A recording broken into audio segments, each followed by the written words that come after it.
ಎಲ್ರಿಗೂ ನಮಸ್ಕಾರ ಸ್ನೇಹಿತರೆ. ಕೊನೆಗೂ ಗಿಲ್ಲಿಯ ಟಾರ್ಚರ್ ತಾಳಲಾರದೆ ಗಿಲ್ಲಿಗೆ ಒಡೆಯಲು ಹೋದ ರಘುರವರು. ಹೌದು, ಬಿಗ್ ಬಾಸ್ ಮನೆಯ ಸದಸ್ಯರಿಗೆಲ್ಲರಿಗೂ ಇವತ್ತು ಲಕ್ಸುರಿ ಬಜೆಟ್ ಬೇಕೆಂದರೆ ಮನೆಯನ್ನು ನೀಟಾಗಿ ಮಾಡಬೇಕೆಂದು ಹೇಳಲಾಗಿತ್ತು. ಅಂದರೆ ರಕ್ಷಿತಾ ಹಾಗೂ ಧ್ರುವಂತವರು ಮನೆಯನ್ನೆಲ್ಲ ಇವತ್ತು ಕಸದ ಬುಟ್ಟಿಯನ್ನಾಗಿ ಮಾಡಿಬಿಟ್ಟಿದ್ದರು. ಅದನ್ನೆಲ್ಲ ಮನೆಯ ಸದಸ್ಯರು ಮೊದಲು ಹೇಗಿತ್ತು ಬಿಗ್ ಬಾಸ್ ಮನೆ ಅದೇ ರೀತಿ ಮಾಡಬೇಕಿತ್ತು. ಅದನ್ನ ಇವರು ಮನೆಯ ಸದಸ್ಯರೆಲ್ಲ ಸೇರಿ ತುಂಬಾ ಅಚ್ಚುಕಟ್ಟಾಗಿ ಮಾಡಿದರು. ಅದಕ್ಕಾಗಿಯೇ ಬಿಗ್ ಬಾಸ್ ಲಕ್ಸುರಿ ಬಜೆಟ್ನ ಕಳಿಸಿಕೊಟ್ಟಿದ್ದರು. ಅಂದರೆ ಚಿಕನ್ ಮಟನ್ ಎಲ್ಲವನ್ನು ಕಳಿಸಿಕೊಟ್ಟಿದ್ದರು. ಚಿಕನ್ ಮಟನ್ ಕಳಿಸಿದ್ದರಿಂದ ಮನೆಯ ಸದಸ್ಯರೆಲ್ಲ ಸೇರಿ ಇವಾಗ ಮೊದಲಿಗೆ ಚಿಕನ್ ಬೇಗ ಆಗೋಗುತ್ತೆ, ಚಿಕನ್ ಫ್ರೈ ಮಾಡ್ಕೊಬಿಡೋಣ ಚಪಾತಿಗೆ ಅಂತ ಡಿಸೈಡ್ ಮಾಡ್ತಾರೆ. ಅದೇ ರೀತಿ ರಘುರವರು ಫಾಸ್ಟಾಗೆ ಚಿಕನ್ ಫ್ರೈ ಮಾಡಲು ಕೂಡ ಸ್ಟಾರ್ಟ್ ಮಾಡ್ತಾರೆ. ಆದರೆ ಈ ಗಿಲ್ಲಿಗೆ ಅಷ್ಟು ಅರ್ಜೆಂಟು. ಹೋಗ್ತಾನೆ ಬರ್ತಾನೆ, ಒಂದು 5 ನಿಮಿಷ ಇರ್ತಾನೆ, ನಾಳೆ ಕಿಚನ್ಗೆ ಹೋಗ್ತಾನೆ, ಅಣ್ಣ ಚಿಕನ್ ಆಯ್ತಾ ಅಂತ ಕೇಳ್ತಾನೆ. ಮತ್ತೆ ಟೇಬಲ್ ಮೇಲೆ ಕುತ್ಕೋತಾನೆ, ಅಣ್ಣ ಚಿಕನ್ ಆಯ್ತಾ ಅಂತಾನೆ. ಮತ್ತೆ ರಘು ಸರ್ ಪಕ್ಕ ಹೋಗಿ ನಿಂತ್ಕೋತಾನೆ, ಅಣ್ಣ ಒಂಚೂರು ಚಿಕನ್ ಹಾಕು ಕೈಗೆ, ಬೆಂದಿಲ್ವಾ ನೋಡ್ತೀನಿ ಅಂತಾನೆ. ಇದನ್ನೆಲ್ಲ ರಘುವ್ರಿಗೆ ನಿಜವಾಗ್ಲೂ ತಡ್ಕೊಳಕ್ಕಾಗೋದಿಲ್ಲ. ತಾಳೋ ಚಿಕನ್ ಬೇಯ್ಬೇಕಿರು ಅಂತ ಅವ್ರು ಹೇಳ್ತಾನೆ ಇದ್ದಾರೆ. ಮತ್ತೆ ಅದನ್ನೇ ಕೇಳ್ತಿದ್ದಾನೆ, ಅಣ್ಣ ಆಯ್ತಾ ಆಯ್ತಾ ಅಂತ. ಅವ್ರಿಗೂ ಇರಿಟೇಷನ್ ಆಗ್ಬಿಡುತ್ತೆ, ಅಮ್ಮಿಕೊಂಡು ಆಚೆ ಹೋಗಲ್ಲೋ ಅಂತ ಹಿಂಗೆಲ್ಲ ಬೈದ್ಬಿಡ್ತಾರೆ ಸ್ಟಾರ್ಟಿಂಗು. ಮತ್ತೆ ಅವನು ಅದನ್ನೇ ಮಾಡ್ತಿರ್ತಾನೆ.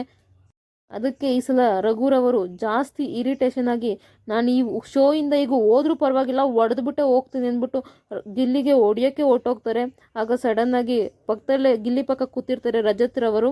ಅವರು ಸರ್ ನಿಲ್ಲಿ ಸರ್, ಅವ್ನ ಹಂಗೆ ಇರಿಟೇಷನ್ ಮಾಡ್ತಾ ಇರ್ತಾನೆ, ಅದಕ್ಕೆಲ್ಲ ನೀವು ತಲೆ ಕೆಡಿಸ್ಕೊಬೇಡಿ ಬಿಡಿ ಸರ್ ಅಂತ ರಘು ಸರ್ನ ರಜತ್ರವರು ಸಮಾಧಾನ ಮಾಡ್ತಾರೆ. ಆದರೆ ಗಿಲ್ಲಿಯವರು ಅದೇನು ಕಣ ಹಂಗಾಡ್ತಿ, ಆಯಿತು ಬಿಡೋಣ ಹೋಯ್ತೀನಿ ಅಂದ್ಬಿಟ್ಟು ಹೋಗ್ಬಿಟ್ಟು ಪೌಡರ್ ರೂಮ್ ಹತ್ರ ನಿಂತ್ಕೊಂಡು ಮತ್ತೆ ಅದೇ ಅಣ್ಣ ಆಯ್ತಾ ಅಣ್ಣ ಅಂತ ಕೇಳ್ತಾರೆ. ಅಂದರೆ ಅಲ್ಲಿ ರಘು ಸರ್ ಹೆಸರು ಇತ್ತಲ್ಲ, ಧನುಷಣ್ಣ ಆಯ್ತಾ ಚಿಕನ್ ಅಂತ ಹೇಳ್ತಾರೆ. ಮತ್ತೆ ಅಲ್ಲಿ ರಘುರವರು ಬೀಪ್ ಸೌಂಡಲ್ಲೆಲ್ಲ ಮೋಸ್ಟ್ಲಿ ಬೈದರು ಅನಿಸುತ್ತೆ. ಅದಕ್ಕೆ ಅಲ್ಲಿ ಫುಲ್ಲು ಸೌಂಡ್ಲೆಸ್ ಮಾಡಿಬಿಟ್ಟಿದ್ರು ಬಿಗ್ ಬಾಸ್ ರವರು.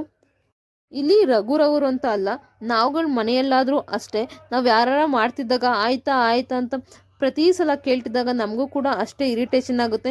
ನನ್ನಂತಳಾದರೆ ನೀವೇ ಮಾಡ್ಕೊಳ್ಳಿ ಅಂತ ಬಿಟ್ಬಿಟ್ಟು ಹೊರ್ಟೋಗ್ತೀನಿ. ಅಷ್ಟು ಇರಿಟೇಷನ್ ಮಾಡಬಾರ್ದು ಯಾರಿಗೆ ಆದ್ರೂ. ಇಲ್ಲಿ ಗಿಲ್ಲಿ ತಪ್ಪು ಅಂತಲೇ ಹೇಳಲ್ಲ, ಅಥವಾ ರಘು ಸರ್ ಸರಿ ಅಂತಲೂ ಹೇಳಲ್ಲ. ಯಾಕಂದರೆ ಅವರು ಅಡುಗೆಯಲ್ಲಿ ನಿಂತ್ಕೊಂಡು ಮಾಡ್ತಿದ್ದಾರೆ ಅಂದರೆ ಅವ್ರಿಗೂ ಒಂದು ಬೆಲೆ ಕೊಡಬೇಕಾಗುತ್ತೆ. ಅವರು ಅಷ್ಟು ಕಷ್ಟಪಟ್ಟು ಮಾಡ್ತಿದ್ದಾರೆ ಅಂದಾಗ ಅವ್ರಿಗೂ ಒಂದು ಬೆಲೆ ಅಂತ ಇದ್ದೇ ಇರುತ್ತೆ. ಅವ್ರು ತಿನ್ನೋದಕ್ಕೆ ಮಾಡ್ತಿರ್ತಾರೆ, ಮನೆಯ ಸದಸ್ಯರು ಎಲ್ಲ ತಿನ್ನಲಿ ಅಂತ ಪಾಪ ಅವ್ರು ಅಷ್ಟು ನಿಂತ್ಕೊಂಡು ಮಾಡ್ತಿದ್ದಾರೆ ಅಂದಾಗ ಅವ್ರಿಗೂ ನಾವು ಬೆಲೆ ಕೊಡಬೇಕು. ಅವರು ಆಯಿತು ತಾಳೋ ಆಗ್ತೀನಿ ತಾಳೋ, ಅವ್ನಿಗೆ ಅದು ಅಲ್ಲದೆ ನಿನ್ನ ಮನೆ ಕೆಲಸ ಮಾಡಿದ್ರೆ ಎಕ್ಸ್ಟ್ರಾ ಪೀಸ್ ಹಾಕ್ತೀವಿ ಅಂತ ಕೂಡ ಮನೆ ಸದಸ್ಯರು ಹೇಳಿದ್ದಾರೆ. ಸೊ ಅವ್ನು ಅದಕ್ಕೋಸ್ಕರನೇ ಫುಲ್ ಎಕ್ಸೈಟೆಡ್ ಆಗಿಬಿಟ್ಟು ಅಣ್ಣ ಆಯ್ತಾ ಅಂತ ಕೇಳ್ತಾ ಇದ್ರೆ ಪಾಪ ಅವ್ರಿಗೂ ಫುಲ್ ಇರಿಟೇಷನ್ ಆಗೋಗುತ್ತೆ. ಅಲ್ಲಿ ರಜತ್ ಅವ್ರು ಕುತ್ಕೊಂಡು ಬೇರೆ ನಗ್ತಾ ಇರ್ತಾರೆ ಸೈಡಲ್ಲಿ ಮುಖ ಮುಚ್ಕೊಂಡು. ಒಟ್ಟಲ್ಲಿ ಮೋಸ್ಟ್ಲಿ ರಜತ್ ತಡಿಲಿಲ್ಲ ಅಂದರೆ ಮೋಸ್ಟ್ಲಿ ಗಿಲ್ಲಿಗೆ ಹೊಡೆದೇ ಬಿಡ್ತಿದ್ರೇನೋ. ರಘುರವರು ಹೊಡಿಯಕ್ಕೆ ಹೋದಾಗ ಗಿಲ್ಲಿ ಕೂಡ ಅಷ್ಟೇ ಕೋಪ ಮಾಡ್ಕೊಳ್ತಾನೆ. ಏನು ಕಣ ಹಂಗಾಡ್ತೀಯಾ, ನೀನೇನಣ್ಣ ಹಂಗೆ ಹಿಂಗೆ ಅಂತ ಬೈಕೊಂಡು ಅವನು ಕೂಡ ಅಷ್ಟೇ ಕೋಪ ಮಾಡ್ಕೊಂಡು ಹೋಗ್ತಾನೆ. ಬಟ್ 5 ನಿಮಿಷ ಕಾಲೇನೆ ಅಣ್ಣ ಏನಣ್ಣ ಆಯ್ತೇನಣ್ಣ ಅಂತ ಮತ್ತೆ ಹಂಗೆ ಕೇಳ್ತಾನೆ. ಬಟ್ ಅವ್ನು ಇರೋದೇ ಸ್ವಲ್ಪ ಫನ್ನಿ ಥರ. ಸೊ ಅವನ್ನ ತುಂಬ ಸೀರಿಯಸ್ಸಾಗೂ ತಗೊಳಕ್ಕಾಗೋದಿಲ್ಲ. ಅಂದರೆ ಸೀರಿಯಸ್ಸೇ, ಬಟ್ ಅವನು ಒಂದು ಗಳಿಗೆ ಒಂದು ಚೂರು ಸುಮ್ಮನೆ ಕುತ್ಕೊಳ್ಳೋದೇ ಇಲ್ಲ. ಅವ್ನಿರೋ ರೀತಿನೇ ಆ ರೀತಿ, ಏನು ಹೇಳೋಕ್ಕಾಗೋದೇ ಇಲ್ಲ ಅವನಿಗೆ. ನಿಮ್ಗೇನು ಅನಿಸುತ್ತೆ, ಇಲ್ಲಿ ಗಿಲ್ಲಿ ಸರಿನಾ ಅಥವಾ ರಘು ಸರಿನಾ ಅಂತ ದಯವಿಟ್ಟು ಕಮೆಂಟ್ ಬಾಕ್ಸಲ್ಲಿ ಕಮೆಂಟ್ ಮಾಡಿ. ಪೂರ್ತಿ ವಿಡಿಯೋ ನೋಡಿದ್ದಕ್ಕಾಗಿ ಧನ್ಯವಾದಗಳು. ಅದೇ ರೀತಿ ಈ ವಾರ ಕಾವ್ಯರವರು ಕ್ಯಾಪ್ಟನ್ ಆಗಿದ್ದಾರೆ. ನಿಮ್ಗೇನು ಅನಿಸ್ತು, ಹೇಗೆ ಅನ್ನಿಸ್ತು ಕಾವ್ಯರವರು ಕ್ಯಾಪ್ಟನ್ ಆಗಿದ್ದು ಅಂತ ಕೂಡ ಕಮೆಂಟ್ ಬಾಕ್ಸಲ್ಲಿ ಕಮೆಂಟ್ ಮಾಡಿ. ಪೂರ್ತಿ ವಿಡಿಯೋ ನೋಡಿದ್ದಕ್ಕಾಗಿ ಧನ್ಯವಾದಗಳು. Thank you. ಸಬ್ಸ್ಕ್ರೈಬ್ ಮಾಡೋದನ್ನ ಪ್ಲೀಸ್ ಮರಿಬೇಡಿ. ಪ್ಲೀಸ್ ಸಬ್ಸ್ಕ್ರೈಬ್ ಮಾಡಿ.